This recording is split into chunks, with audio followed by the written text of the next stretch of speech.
और अब आपको खबरें दिखाते हैं जिसे देखकर आप चौंक जाएंगे। खबर है बस्ती से, जहां दिसंबर महीने में बाढ़ आई हुई है। अब आप सोच रहे होंगे कि इस महीने बाढ़ कहां से आई, तो आपको बता दें कि इस बाढ़ में किसानों की सैकड़ों बीघा खेत भी डूब गए। गन्ना, गेहूं, सरसों, मटर की फसलें इस पानी के चलते बर्बाद हो गई।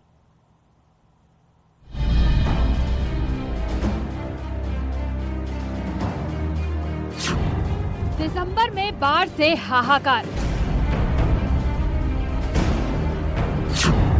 पानी में सैकड़ों बीघे फसल,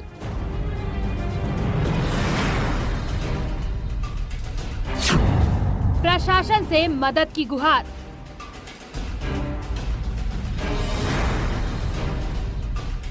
तस्वीरें देखकर आप चौंक गए होंगे, क्योंकि ऐसी तस्वीरें हमेशा जुलाई अगस्त में दिखाई देती हैं। अचानक दिसंबर में बाढ़ कहां से आ गई? तो आपको बता दें कि ये तस्वीरें 100% सच हैं।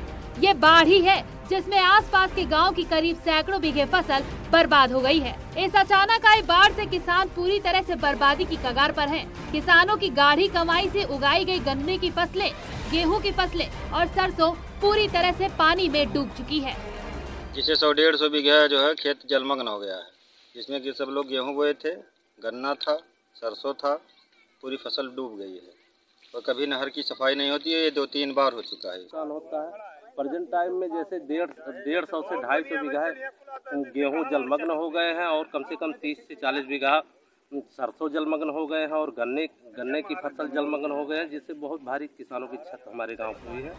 तस्वीरें बस्ती के बढ़नी गांव की हैं, जहां अचानक नहर कटने से तिलकपुर, विघोरा समेत आधा दर्जन से ज्यादा गांव जलमग्न हो गए। किसानों का आरोप है कि प्रशासन की ओर से नहरों की सफाई नहीं की जाती, इसीलिए हर साल नहर कट जाती है। किसानों का कहना है कि इसकी शिकायत कई बार इलाके के जेई से भी की गई, लेकिन कोई सुनवाई नहीं हुई। यही नहीं, जेई पर आरोप है कि नहर की कटान को रोकने के लिए गाँव वालों से ही बोरे और मिट्टी के लिए पैसे लिए जाते हैं। जौन है पूरा जलमग्न हो गया, 100 बीघा ले गेहूँ, ओकरे बाद 25-30 बीघा गन्ना सब नहर कट के बर्बाद हुई गया। और जेई सुनत नहीं, जब आवत है पैसा मांगत है। आज बुआरा मांगत रहा, कहे बुआरा दे दो गाँव वाले, तब पटवाई।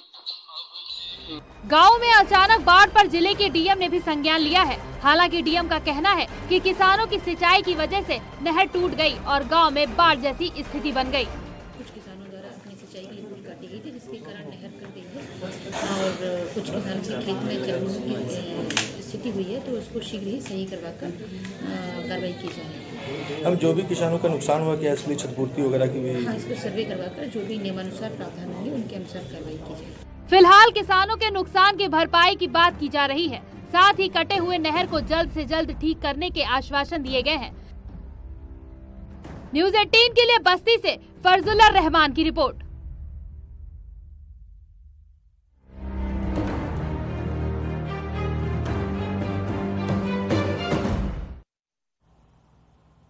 आगरा से एक अजीबोगरीब खबर आई है, जहां एक तोते के मालिकाना हक की लड़ाई थाने तक पहुंच गई। थाने में पुलिस भी मालिक को नहीं ढूंढ पाई। पुलिस भी हैरान थी कि आखिर इस तोते का मालिक है कौन। आखिर तोते ने ही इस अनसुलझी गुत्थी को सुलझा दिया और असली मालिक का पता चल गया।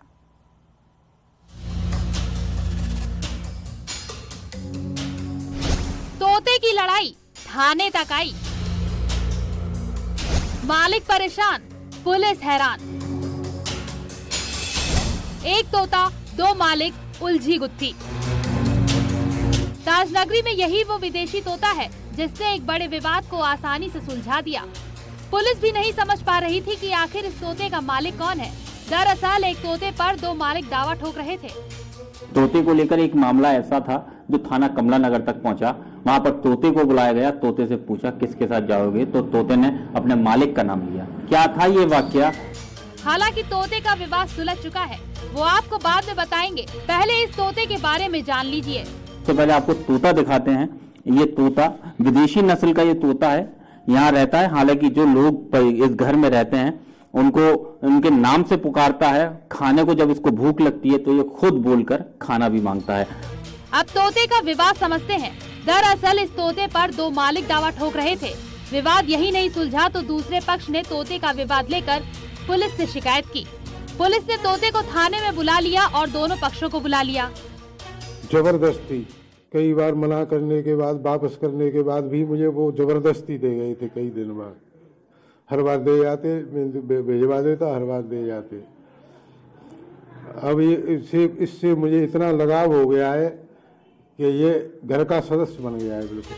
जैसे ही तोते के असली मालिक थाने पहुँचे तो तोते ने उनके नाम से उन्हें बुलाना शुरू कर दिया।